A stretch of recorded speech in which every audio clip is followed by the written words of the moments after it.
I know that sometimes I read history books, but what happened to the land of milk and honey?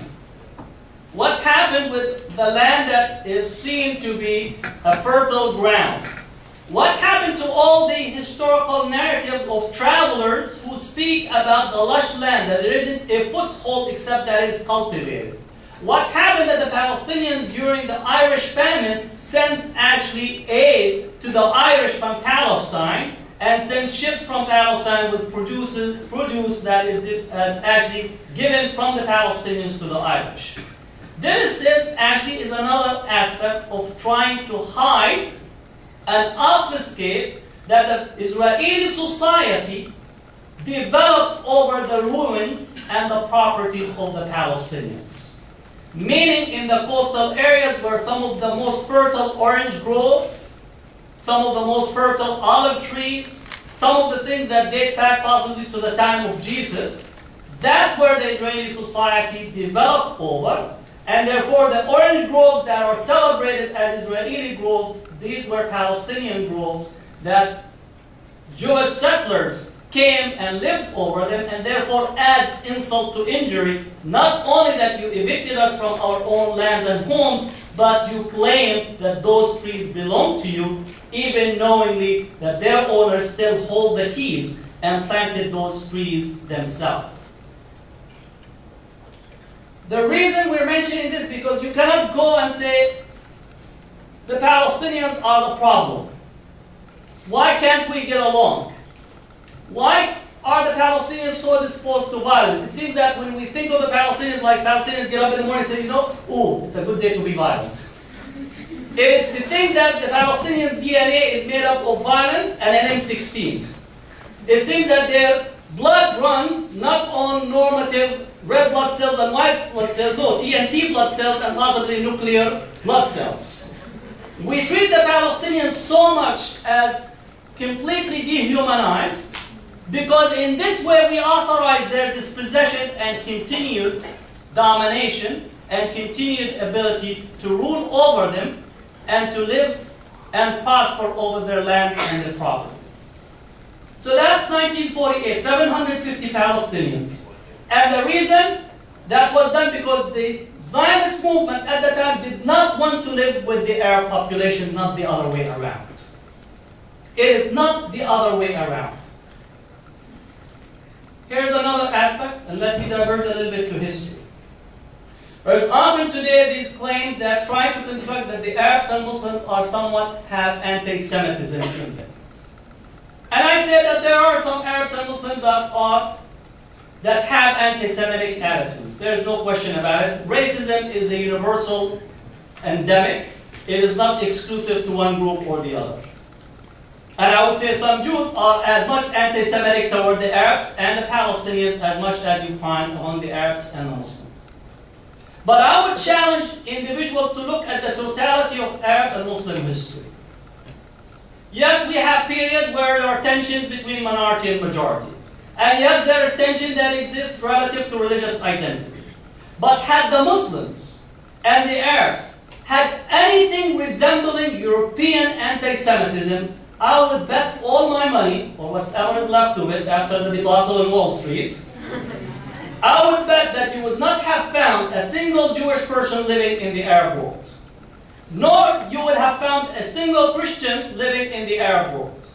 Had we had just a portion of the anti-Semitism that you had in Europe. Meaning often what we think the political differences that are a result of the Palestine-Israel conflict, we try to brush it with the notion that there is an ideological and theological anti-Semitism in the Arab and Muslim world. And that, once again, is another way of demonizing and discrediting the Arab and Muslims and try to brush them in the same way or the same brush that we possibly deal with some of the real anti-Semitism that exists both in Europe and even much of our own country in here, because if you just dig down deep, you'll find anti-Semitism very well and alive. Now I'm going to go to the next piece relative to the 1948-47. After the expulsion of the Palestinians, Israel went on systematically to give a veneer of legitimacy to its confiscation of the Palestinian property. Israel passed the absentee law, which is 1953. The absentee law said that those who are absent from their property can come and claim it. Okay, I want to claim my property. But to claim your property, you have to enter into the state. And the Palestinians were not allowed to enter into the state to claim their property. Not only that, there's one odd group that exists in Palestine, in Israel today. These are Israeli citizens. These are absentee, present absentee. The only group in world history that we find. And I challenge the students here, your students, that you read history and so on, find a comparable group, absentee, present absentee. These are individuals in 1948, Palestinians, at the time of war, at the cessation of hostilities, it said, everyone has to stay where they are at. So for example, today I am in LA, and assuming that California became two states, Northern California and the southern state, and I have my house in one town across the street. At the conclusion of hostilities, Israel said, under emergency regulations, I can't move as a Palestinian. But I have my house down the street. No, you can't go back to that town, you have to be there. The state considered the property to be an absentee property. That property that is absentee property was transferred through quote-unquote sale, initial sale, and then secondary sale to the Jewish National Fund, a quasi-governmental institution, and here what you call the thievery becomes systematic and civilized.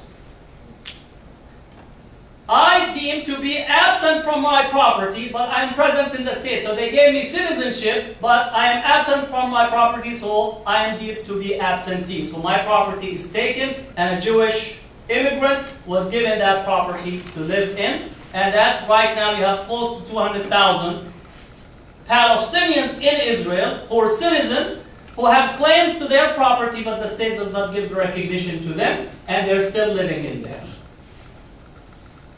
That's, once again, systematic dispossession of the Palestinians. 1948, 1949, and you get from that period up to the 1967, which is the second war. I'm not going to cover 1967 because this 1967 is the second piece. I wanted to go into that earlier history because it's important for us to understand.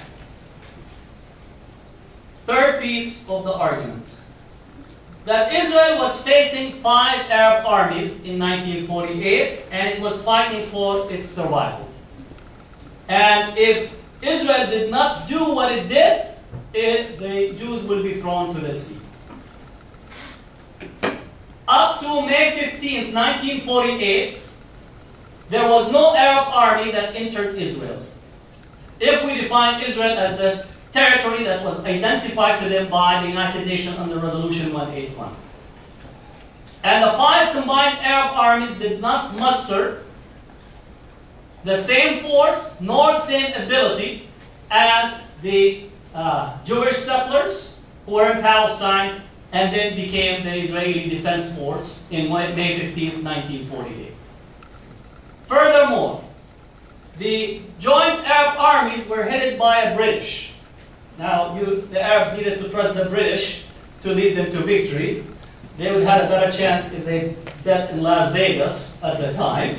But nevertheless, the British who were the colonial power in Iraq, the colonial power behind the throne in Egypt, the colonial power behind the throne in Jordan, and the only independent state that was participating in the affair was Syria.